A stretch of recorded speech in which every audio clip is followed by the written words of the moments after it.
Moon செய்திகளுக்காக உண்ணாமலை சம்பந்தம். இன்றைய முதன்மை செய்திகள்.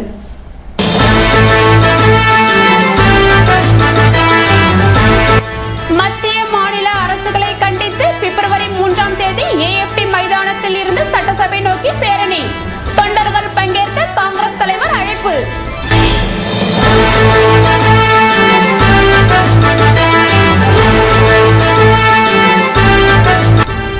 லிங்காரெட்டிப்பாளையம் கூட்டுறவு சர்க்கரை ஆலையில் நீண்ட இழுபறிக்கு பின்னர் கரும்பு அறவை துவங்கியது.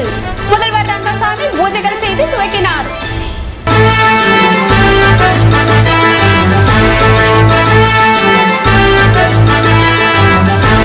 பெத்துச்செட்டிப்பேட்டை சிவசுப்பிரமணியர் கோவிலில் திங்கட்கிழமை அன்று காலை மகா கும்பாபிஷேகம். முதல்வர் ரங்கசாமி மற்றும் திரளான பக்தர்கள் பங்கேற்பு. இனி விரிவான செய்திகள். புதுவையில் மத்திய மாநில அரசுகளை கண்டித்து வருகிற 3ஆம் தேதி நடைபெறவிருக்கும் கண்டன பேரணியில் கட்சியினர் திரளாக பங்கேற்க இருப்பதாக காங்கிரஸ் தலைவர் சுப்பிரமணியன் தெரிவித்துள்ளார்.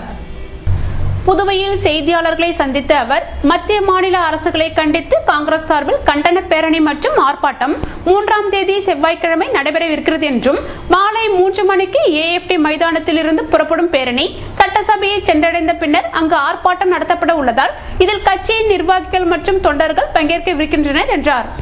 அப்போது முன்னாள் மத்திய அமைச்சர் நாராயணசாமி, எதிர்க்கட்சி தலைவர் வைத்திலிங்கம் மற்றும் நிர்வாகிகள் உடனிருந்தனர். மத்திய மாநில அரசுக்கு எதிரான கண்டன பேரணியில் ஆயிரக்கணக்கான மக்களை பங்கேற்க செய்வதென முடிவெடுக்கப்பட்டுள்ளது. இதனைத் தொடர்ந்து தொகுதி வாரியாக காங்கிரஸ் தலைவர்கள் ஆலோசனை நடத்தி போராட்டத்தில் திரளாக பங்கேற்க தொண்டர்களை தயார்படுத்தி வருகின்றனர். இன்றைக்கும் நிதி பற்றாக்குறை இருக்கு, நிதி வரவில்லை என்கிறார்கள். நிதி கமிஷன் இவங்களால் சேர முடியவில்லை. இந்த நிதியை என்ன நிலைமை இருக்கிறது என்பதற்காக அங்கே ஹோம் மினிஸ்டர் அனுப்பப்பட்ட அதிகாரி இந்த விசாரித்து சென்றிருக்கிறார். அந்த ரிப்போர்ட் சென்றிருக்கிறது. ஆனால் வரவே இல்லைன்னு சொல்ல ஆரம்பித்து விட்டார். குற்றச்சாட்டை ஆரம்பித்து விட்டார். எப்படி தனி மாநில அந்தஸ்து கொடுப்பார் என்று வாங்குவோம் என்று அறிவித்து கொண்டிருந்தார்கள் அந்த கூட்டணி. ஆனால் அதுவும் வாங்கவில்லை. அதற்காக முணுமுணுக்க ஆரம்பித்து விட்டார்கள் என்றால் நாங்கள் தடுக்கவில்லை என்பது நிறுவனமாகிவிட்டது. காங்கிரஸ் கட்சியோ மத்திய நாராயணசாமியோ இந்த நிதியை தடுக்கவில்லை, இவர்களாகவே திட்டமிட்டு செலவு செய்யாததாலும் தேவையில்லாத விஷயங்களை செலவு செய்த காரணத்தினால்தான் இந்த நிதி பற்றாக்குறை ஏற்பட்டிருக்கிறது என்பதை இப்போ மக்கள் புரிந்து கொண்டார்கள். ஆனாலும் அவர்கள் உடனே வெளிப்படுத்த மாட்டார்கள். அவர்கள் மனசில் உள்ளதை வெளிப்படுத்த தான் நாங்கள் இருக்கிறோம். கட்சியெல்லாம் எங்கள் ஆட்சி தான் காங்கிரஸ் ஆட்சி. இதற்கு முன்பு தொடர்ந்து அந்த 30 மாதத்திலே பார்த்தால் அதற்கு முன்பு இவர் ஆட்சி செய்த காலத்தை விட்டு சென்ற பணிகள், மெடிக்கல் காலேஜ், உமன்ஸ், ஆனால் அந்த பணத்தை எல்லாம் நாங்கள் தோது பண்ணி ஏற்பாடு செய்து இந்த 2.5 வருடத்திலே 30 மாதத்திலே அதையெல்லாம் சரி செய்து கொடுத்திருக்கிறோம். செயல்பட்டு வருது. ஆனால் திறப்பு விழாவுக்கு செய்து கொண்டாங்க. ஆனால் இதெல்லாம் மக்களுக்கு கம்பேர் பண்ணி சொல்ல வேண்டும். நாங்கள் சொல்லிக்கொண்டு தான் இருக்கிறோம். ஆனால் திரும்பவும் சொல்ல வேண்டிய நிலை இருக்குது. அதனால் நாங்கள் நடத்துகின்ற இந்த பேரணியானது மக்கள் உணர்வுகளை புரிந்து கொண்டு அவர்களுக்காக நடத்துகின்ற பேரணி. ஏதோ கட்சி நடத்துன்னு சொல்ல வேண்டிய. கட்சி பிரதிநிதி என்பது மக்களின் பிரதிநிதிகள். அரசாங்கத்தில் நடைபெறுகின்ற தவறுகளை தட்டி கேட்க முடியாமல் பயந்து கூட இருப்பார்கள். அது உங்களுக்கே தெரிகின்றது. பல துறைகளிலே மக்கள் மனதில் தான் வைத்திருப்பார்கள். கடைசியில் சடையன் என்று மாற்றுவார்கள். அவருக்காக தான் இந்த பேரணி நடத்துகின்றோம். பெரிய அளவிலே நாங்கள் மக்கள் திரளாக வர இருக்கின்றார்கள். எங்களது கிராமத்துக்காக கிராமத்தில் அனுப்புகின்ற போது இந்த ஆட்டோவெல்லாம் விளம்பரம் செய்கின்ற போது ஆட்டோ எல்லாம் நல்ல வரவேற்பு இருக்குது. இப்படியெல்லாம் யாரும் உண்மையிலே எடுத்து சொன்னதில்லை. ஏன்னா பல மக்கள் பலவிதமாக பிரிந்திருக்கிறார்கள். கிராம பகுதியில் எடுத்தால் 100 நாள் வேலை கொடுக்கல, அந்த முதியோர் பணம் காலத்தோடு கொடுக்கல, அரிசிகள் கொடுக்கல, இந்த காலில் அவங்க சாப்பாடு கொடுக்கல. இங்கெல்லாம் எடுத்தால் சென்டெக்கில் பார்த்தீங்கன்னா பேரண்ட்ஸு ரொம்ப கஷ்டப்பட்டு பிள்ளைங்களை ஊக்கப்படுத்தி நல்லா படிக்க வைக்கிறாங்க. ஆனால் அவங்க போய் அந்த சென்டெக்கில் சேரும் போது அது குறுக்கு வழியில் அந்த வாய்ப்பை தட்டிட்டு போயிடுறாங்க. உயர்கல்வியில் பிஜியில் இவங்களுக்கு ஒரு 10-20 சீட்டு கிடைக்குன்னா அது 20 உள்ளே பூந்து ஊழல் செய்து சிபாரிசு வழியாகவோ அந்த இடங்களை வேறொருக்கு தகுதி இல்லாதவர்களுக்குன்னா அடுத்த தேர்வுகள் இந்த சீனியர் பின்னி அவங்களுக்கு கொடுத்துட்றாங்க. அப்போ எப்படிப்பட்ட ஒரு பாதிப்பை அந்த மக்கள் அடைந்திருப்பான்னு நினைக்கிறதுங்க. இது அதே போல் மோடியை பொறுத்தவரையில் ரொம்ப எதிர்பார்த்து சென்ற தேர்தலில் எங்களுக்கு 10% வாக்குகள் இருந்தது. இளைஞர்கள் மத்தியில் புதிதாக ஓட்டராக பயிர்ந்தவர்கள் மத்தியில் நல்ல வரவேற்பு இருந்தது.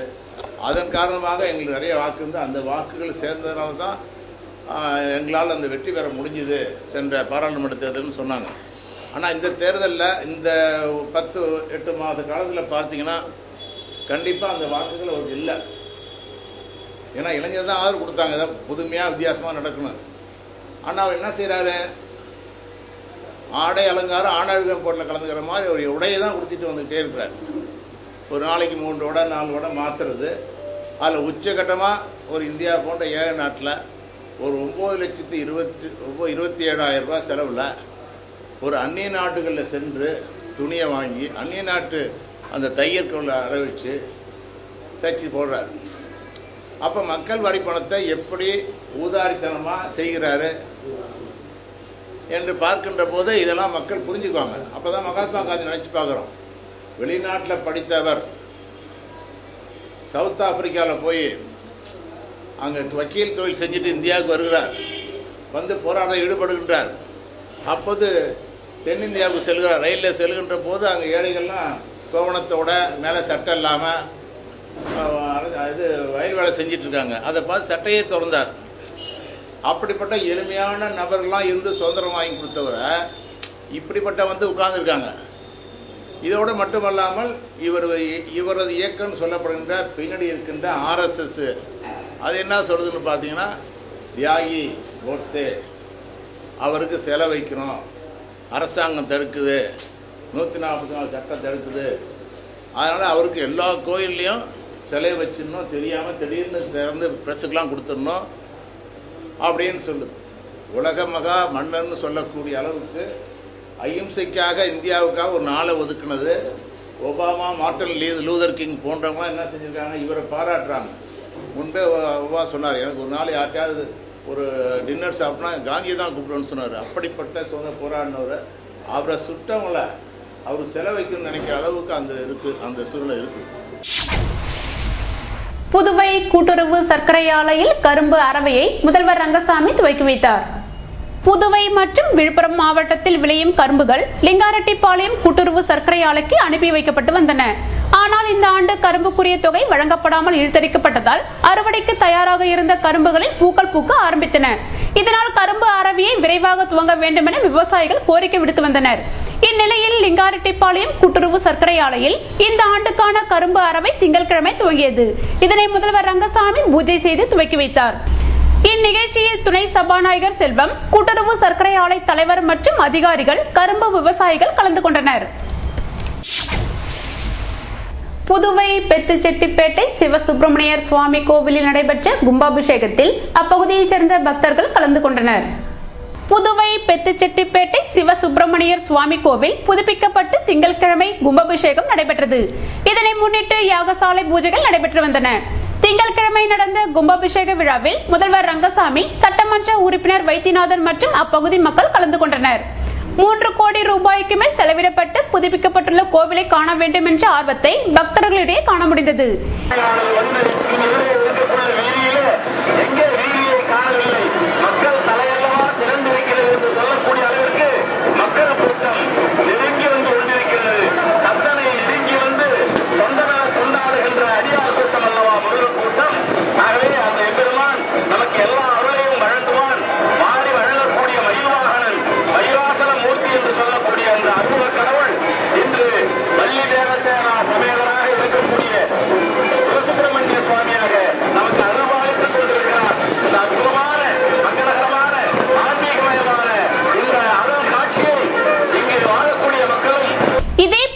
வில்லியனூர் அருகே உள்ள ஆரியபாளையம் கங்கையம்மன் எல்லையம்மன் கோவில் கும்பாபிஷேகம் திங்கட்கிழமை நடைபெற்றது. இதில் அப்பகுதி மக்கள் கலந்து கொண்டனர்.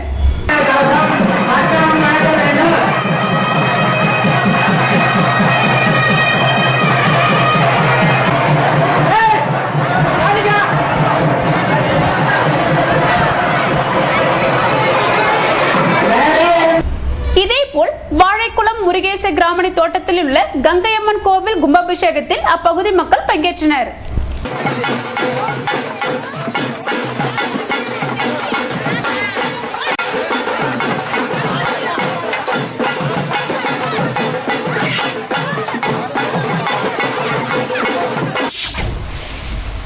முன்னாள் முதல்வர் சண்முகம் நினைவு நாளை ஒட்டி அன்னதானம் வழங்கப்பட்டது. முன்னாள் முதல்வர் சண்முகம் 2ஆம் ஆண்டு நினைவஞ்சலி நிகழ்ச்சி இந்திரா நகர் தொகுதி என்ஆர் காங்கிரஸ் சார்பாக தர்மாபுரியில் அனுசரிக்கப்பட்டது. அவரது திருவுருவ படம் அலங்கரித்து வைக்கப்பட்டு மலரஞ்சலி செலுத்தப்பட்டது. அதனைத் தொடர்ந்து சுமார் 200 நபர்களுக்கு அன்னதானம் வழங்கப்பட்டது. இந்நிகழ்ச்சியில் எம்எல்ஏ தேனி ஜெயக்குமார், என்ஆர் காங்கிரஸ் பிரமுகரும் சமூக சேவகருமான தயாளன், பார்த்திபன், கண்ணன், கார்த்தி, முரளி, ஜனா, பிரபு, ஆனந்த், சிவா மற்றும் என்ஆர் காங்கிரஸ் பிரமுகர்கள், தொண்டர்கள் கலந்து கொண்டனர்.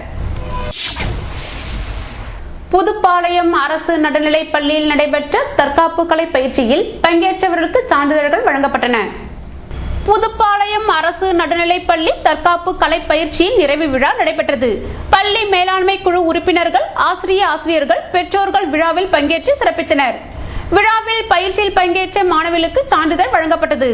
பள்ளி மேலாண்மை குழுவின் பெண் உறுப்பினர்கள் கௌரவிக்கப்பட்டனர். பள்ளி மேலாண்மை குழு தலைவி கலா தற்காப்பு கலையின் முக்கியத்துவத்தையும் அன்றாட வாழ்வில் அக்கலையை நடைமுறைப்படுத்த கோரியும் அறிவுறுத்தினார். தலைமை ஆசிரியை மார்க்ரைட் அம்மாள் மாணவ மாணவியருக்கு நன்னறி வாழ்க்கை குறித்து விளக்கினார். ஆசிரியர்கள் மாணவியருக்கு சான்றிதழ்களை வழங்கினர்.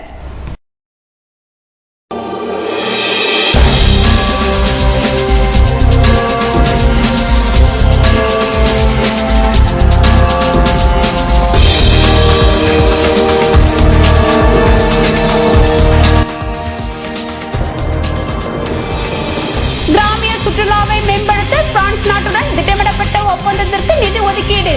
அமைச்சர் ராஜவேலுவுடன் பேச்சுவார்த்தை.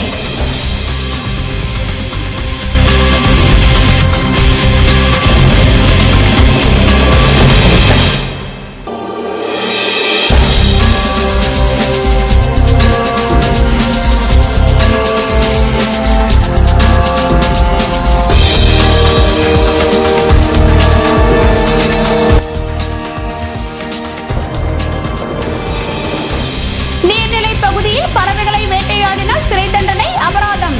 வனத்துறையினர் எச்சரிக்கை. விபரம் விளம்பர இடைவெளிக்கு பிறகு.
செய்திகள் தொடர்கின்றன. கல்மண்டபம் தனியார் தொழிற்சாலையை புதிய ஊதிய ஒப்பந்தம் தொடர்பாக 44 அம்ச கோரிக்கை மனு நிர்வாகத்திடம் சமர்ப்பிக்கப்பட்டது. நெட்டப்பாக்கம் கொம்புயன் கல் மண்டபத்தில் எம்ஆர்எஃப் தனியார் டயர் தொழிற்சாலை இயங்கி வருகிறது. இங்கு பணிபுரியும் அனைத்து தொழிலாளர்களுக்கும் புதிய ஊதிய உயர்வு ஒப்பந்தம் தொடர்பாக 44 அம்ச கோரிக்கை என்ஆர் தொழிற்சங்கம் சார்பில் இன்றைய விலைவாசிக்கு ஏற்ப சென்ட்ரல் டிஏ அல்லது இண்டஸ்ட்ரியல் டிஏ அமல்படுத்தி புதிய சம்பள உயர்வு ஒப்பந்தம் ஏற்படுத்த என்ஆர் தொழிற்சங்கத்துடன் பேச்சுவார்த்தை நடத்த வேண்டும் என்று கேட்டுக்கொண்டு 44 அம்ச கோரிக்கையை என்ஆர் தொழிற்சங்க மாநில கௌரவ தலைவரும் சட்டமன்ற உறுப்பினர் ஜெயபால் எம்எல்ஏ முன்னிலையில் மாநில தலைவர் ராஜசேகர் நிர்வாகத்துடன் கோரிக்கை மனுவை சமர்ப்பிக்கப்பட்டது. இந்த நிகழ்ச்சியில் என்ஆர் தொழிற்சங்க மாநில நிர்வாகிகள் மோகன்தாஸ், தங்கவேல், எத்திராசு, தேவநாதன், சத்யநாராயணன் மற்றும் எம்ஆர்எஃப் என்ஆர் தொழிற்சங்க தலைவர் சுந்தரமூர்த்தி, பொது செயலாளர் புருஷோத்தமன், பொருளாளர் மகேஸ்வரன், ஆறுமுகம் மற்றும் நிர்வாகிகள் மற்றும் சங்க உறுப்பினர்கள் கலந்து கொண்டனர். புதுவை முருங்கம்பாக்கத்தில் நடைபெற்ற மனித உரிமை கவுன்சில் முகாமில் மனித உரிமைகள் குறித்து விளக்கமளிக்கப்பட்டது. புதுவை மாநில சர்வதேச மனித உரிமைகள் கவுன்சில் சார்பாக மனித உரிமை விளக்க கூட்டம் முருங்கம்பாக்கத்தில் சமுதாய நலக்கூடத்தில் நடைபெற்றது. விழாவில் புதிய உறுப்பினர்களுக்கு அடையாள அட்டை வழங்குதல், மகளிர் சுய உதவி குழுக்களுக்கு மனித உரிமைகள் பற்றிய விளக்கமும், நிகழ்ச்சியில் துணை செயலாளர் மதன் என்கிற முருகன் வரவேற்புரை வழங்கினார். நிகழ்ச்சியில் தேசிய தலைவர் தணிகவேல் தலைமை தாங்கினார். சிறப்பு விருந்தினராக விடுதலை வேங்கைகள் நிறுவன தலைவர் மங்கையர் செல்வன் கலந்து கொண்டார். நிகழ்ச்சியில் அன்பாலயா குழந்தைகள் இல்லத்தை சேர்ந்த குழந்தைகளுக்கு புத்தகப்பை வழங்கப்பட்டது. புதிய உறுப்பினர்களுக்கு அடையாள அட்டை வழங்கப்பட்டது. கிராமிய சுற்றுலாவை மேம்படுத்துவது தொடர்பாக அமைச்சர் ராஜவேலுவுடன் பிரெஞ்சு அதிகாரிகள் ஆலோசனை நடத்தினர். புதுச்சேரி அரசும் பிரான்ஸ் நாட்டின் இலே விலானே மாகாண சபைக்கும் இடையே புதுச்சேரியில் கிராமிய சுற்றுலாவை மேம்படுத்துவதற்கான ஒப்பந்தம் 2012ஆம் ஆண்டு கையெழுத்தானது. ஒப்பந்தத்தின் தொடர்ச்சியாக சுற்றுலாத்துறை மூலம் தயாரிக்கப்பட்ட கிராமிய சுற்றுலா மூல திட்டத்திற்கு இலே விலானே மாகாண சபை ஒப்புதல் அளித்ததோடு நிதி உதவியும் வழங்கியுள்ளது. இத்திட்டம் தொடர்பாக பிரான்ஸ் நாட்டிலிருந்து இலே விலானே மாகாணத்தின் துறை தலைவர் தலைமையில் உயர்மட்ட குழு சுற்றுலாத்துறை அமைச்சர் ராஜவேலுவை சந்தித்து திட்டம் தொடர்பாக பேச்சுவார்த்தை நடத்தியது. புதுவையில் வயல்வெளிகள் மற்றும் நீர்நிலை பகுதியில் வலைவிரித்து பறவைகளை வேட்டையாடுபவர்கள் மீது தகுந்த நடவடிக்கை எடுக்கப்படும் என்று வனத்துறையினர் எச்சரித்துள்ளனர். புதுவையில் வடகிழக்கு பருவமழைக்கு பின்னர் நாரை, மடையான், கொக்குகள் போன்றவை இரை தேடி வயல்வெளிகளுக்கு அதிகமாக வர துவங்கியுள்ளன. இதனை சிலர் வலைவிரித்து பிடித்து செல்வதாக வனத்துறையினருக்கு தகவல் வந்ததை அடுத்து வனத்துறையினர் வயல்வெளி பகுதியை கண்காணித்தனர். இதனை கண்டவர்கள் அங்கிருந்து தப்பியோட அருகில் சென்று பார்த்த வனத்துறையினர் வலையில் சிக்கிய நாரைகள், மடையான்கள் மற்றும் கொக்குகளை மீட்டு மீண்டும் வானில் பறக்கவிட்டனர். பருவநிலை காரணமாக நீர்நிலைகள் அதிகமாக உள்ள பகுதியில் உள்ள மீன்கள் மற்றும் புழுக்களை உணவாக உட்கொள்ள பறவைகள் அதிகமாக வருவதை குறிவைக்கும் கும்பல் இவற்றினை வலைவிரித்தும் மயக்க மருந்துகள் வீசியும் பிடித்து வருவது கிராம பகுதியில் அதிகரித்துள்ளது. வனத்துறையினர் நாள்தோறும் இதுபோன்ற கிராம பகுதிகளில் அடிக்கடி சோதனை மேற்கொண்டால் இரை தேடி வரும் பறவைகள் வேட்டையாடப்படும் நிலைமை மாறும் என்று இயற்கை ஆர்வலர்கள் வேண்டுகோள் விடுத்துள்ளனர். புதுவை உருளையன்பேட்டை தொகுதியில் வாய்க்கால் அமைக்கும் பணியினை சட்டமன்ற உறுப்பினர் நேரு துவக்கி வைத்தார். உருளையன்பேட்டை தொகுதிக்குட்பட்ட புதுப்பாளையம் வார்டு பகுதி ஐயனார் நகர் தெற்கே தென்னஞ்சாலை ரோடு வழியாக ஓடும் பெரிய வாய்க்காலானது தற்போது 77 மீட்டர் தூரத்திற்கு கான்கிரீட் மேல் ஸ்லாப் அமைக்கும் பணி பொதுப்பணித்துறை நீர்ப்பாசன கோட்ட பிரிவு மூலம் ரூபாய் 59.80 லட்சத்திற்கு செலவில் அமைக்கப்பட உள்ளது. அதற்கான பூமி பூஜை விழா தொகுதி சட்டமன்ற உறுப்பினரும் அரசு கொறடாவுமான நேரு தலைமையில் நடைபெற்றது. இதில் பொதுப்பணித்துறை நீர்ப்பாசன கோட்ட செயற்பொறியாளர் அறிவழகன், உதவி பொறியாளர் திருஞானம், இளநிலை பொறியாளர் துளசிங்கம் கலந்து கொண்டனர்.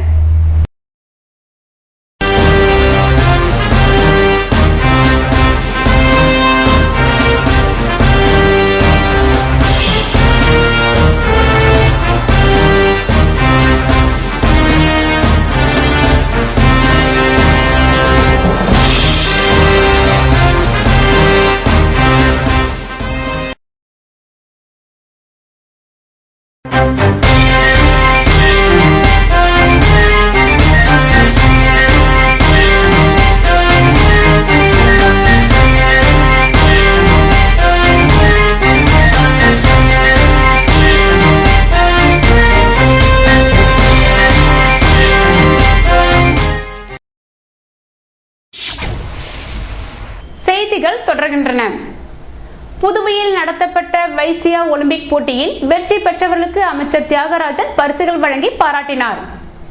தமிழ்நாடு ஆரிய வைசிய மகாசபை, தமிழ்நாடு ஆரிய வைசிய மகாசபை இளைஞரணி மற்றும் பாண்டிச்சேரி ஆரிய வைசிய யுவஜன சேவா சங்கம் சார்பில் வைசியா ஒலிம்பிக் 2015 விளையாட்டுப் போட்டிகள் புதுவையில் நேற்று முன்தினம் துவங்கியது. இதனையொட்டி லாஸ்பேட்டை விவேகானந்தா மேல்நிலைப் பள்ளியில் நடந்த கேரம் போட்டியை முதல்வர் ரங்கசாமி துவக்கி வைத்தார். உப்பளம் இந்திரா காந்தி அரங்கில் நடந்த தடகள போட்டியை தமிழ்நாடு ஆரிய வைசிய மகாசபை தலைவர் சில்பா ரங்கராஜன் தொடங்கி வைத்தார். இதைத் தொடர்ந்து yoga, kabaddi, chess, table tennis, karate, நீச்சல், இறகுபந்து உள்ளிட்ட போட்டிகள் நடைபெற்றது. தமிழ்நாடு, ஆந்திரா, கேரளா, ஒரிசா உள்ளிட்ட பல்வேறு மாநிலத்திலிருந்து 3000க்கும் மேற்பட்டோர் போட்டிகளில் பங்கேற்றனர். பரிசளிப்பு விழா நேற்று மாலை நடந்தது. அனைத்து விளையாட்டிலும் முதல் 3 இடங்களை பிடித்தவர்களுக்கு பரிசுகள் வழங்கப்பட்டது.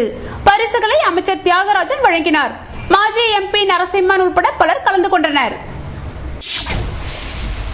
புதுவையில் நடைபெற்ற மாநில அளவிலான தேக்வாண்டோ போட்டியில் வெற்றி பெற்றவர்களுக்கு பரிசுகள் வழங்கப்பட்டன. புதுவை தேக்வாண்டோ விளையாட்டு சங்கம் சார்பில் மண்டல அளவிலான தேக்வாண்டோ சாம்பியன்ஷிப் போட்டிகள் கடற்கரை காந்தி திடலில் கடந்த 30ஆம் தேதி தொடங்கியது. முதல்வர் ரங்கசாமி தொடங்கி வைத்தார். தொடர்ந்து 3 நாட்கள் நடந்த இப்போட்டியில் வெற்றி பெற்றவர்களுக்கு பதக்கம் வழங்கும் விழா நேற்று மாலை நடந்தது. மீரா குமார் வரவேற்றார். சங்க நிறுவன செயலாளர் ஸ்டாலின் முன்னிலை வகித்தார். அமைச்சர் ராஜவேலு சிறப்பு விருந்தினராக கலந்து கொண்டு வெற்றி பெற்றவர்களுக்கு பதக்கம், சான்றிதழ்களை வழங்கினார். NLC பொது மேலாளர் ராமலிங்கம், விளையாட்டுத்துறை இணை இயக்குனர் லெனின்ராஜ், சாய் துணை இயக்குனர் முத்துகேசவலு, கூடைப்பந்து சங்க செயலாளர் ரகோத்தமன், டாக்டர் மணிகண்ட ஜோதி, மதர் தெரசா செவிலியர் கல்லூரி முதல்வர் பிரமிளா தமிழ்வாணன் உட்பட பலர் கலந்து கொண்டு வாழ்த்தி பேசினர். TMAS முதலிடத்தையும் TTMS, MTMAS கிளப்புகள் முறையே 2வது, 3வது இடங்களை பிடித்தன. அரசு பயிற்சியாளர் சிட்டிபாபு, தொழில்நுட்ப இயக்குனர் பகவத் சிங் போட்டி ஏற்பாடுகளை செய்திருந்தனர். புதுவை நகர பகுதியை விட கிராம பகுதிகளில் காணப்படும் பனிப்பொழிவினால் மக்கள் கடும் அவதி அடைந்துள்ளனர். மார்கழி மாதம் என்றாலே பனிப்பொழிவுடன் குளிர் மக்களை வாட்டி வதைக்கும். ஆனால் தை மாதம் துவங்கியும் புதுவை மற்றும் அதன் சுற்றுப்புற கிராம பகுதிகளில் இரவு நேரங்களில் பொழியும் பனியினால் மக்கள் அல்லல்பட்டுள்ளனர். இரவில் நிலவிடும் பனியை சமாளிக்க மங்கி குல்லா, ஸ்வெட்டர், சால்வை போன்றவற்றை அணிந்து கொண்டாலும் பனியினால் ஏற்படும் நடுக்கத்தை கட்டுப்படுத்த முடியவில்லை.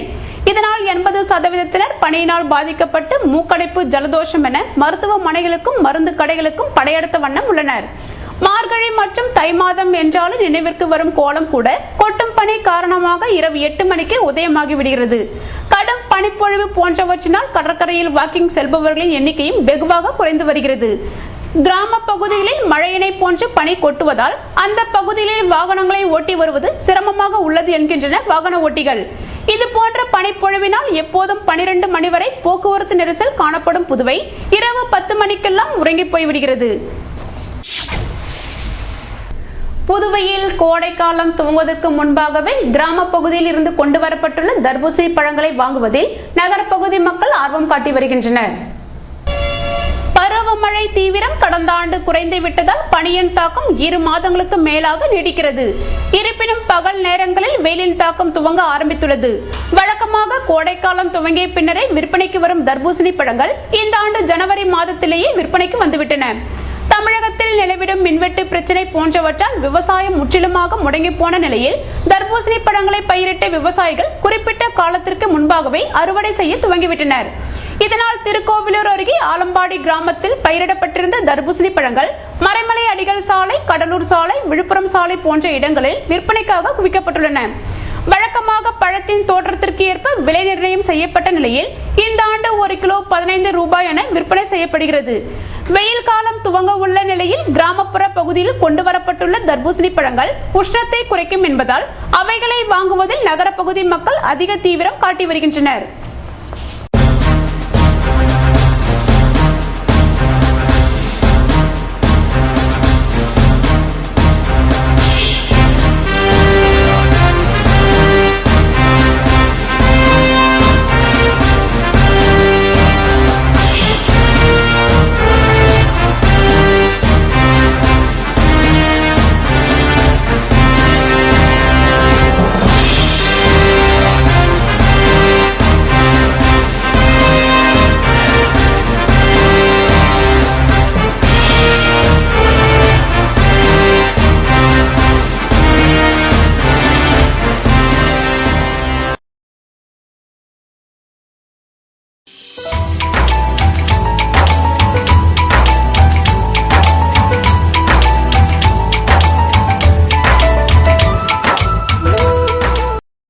புதுவையில் இன்றைய வெப்பநிலை அதிகபட்சமாக 29 டிகிரி செல்சியஸாக பதிவானது. நாளை வானிலை 30 டிகிரி செல்சியஸாக காணப்படுவதுடன் இரவில் கடும் குளிருக்கு வாய்ப்பிருப்பதாக வானிலை மையம் தெரிவித்துள்ளது. புதுவை கடற்கரையிலிருந்து சுமார் 50 கிலோமீட்டர் தூரம் வரை இன்று 3 அடியாக காணப்பட்ட கடல் அலை உயரம் நாளை 2 அடியாக காணப்படும் என்றும், தென்மேற்கு திசையிலிருந்து 21 கிலோமீட்டர் வேகத்தில் காற்று வீசும் என்று சென்னை வானிலை மையம் தெரிவித்துள்ளது.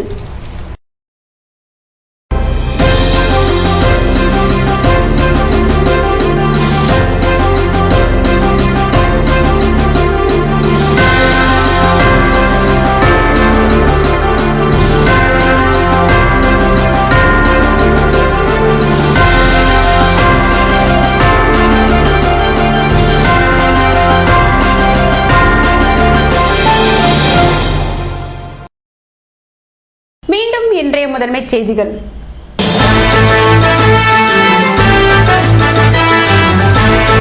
மத்திய மாநில அரசுகளை கண்டித்து பிப்ரவரி 3ஆம் தேதி AFT மைதானத்தில் இருந்து சட்டசபை நோக்கி பேரணி. தொண்டர்கள் பங்கேற்க காங்கிரஸ் தலைவர் அழைப்பு.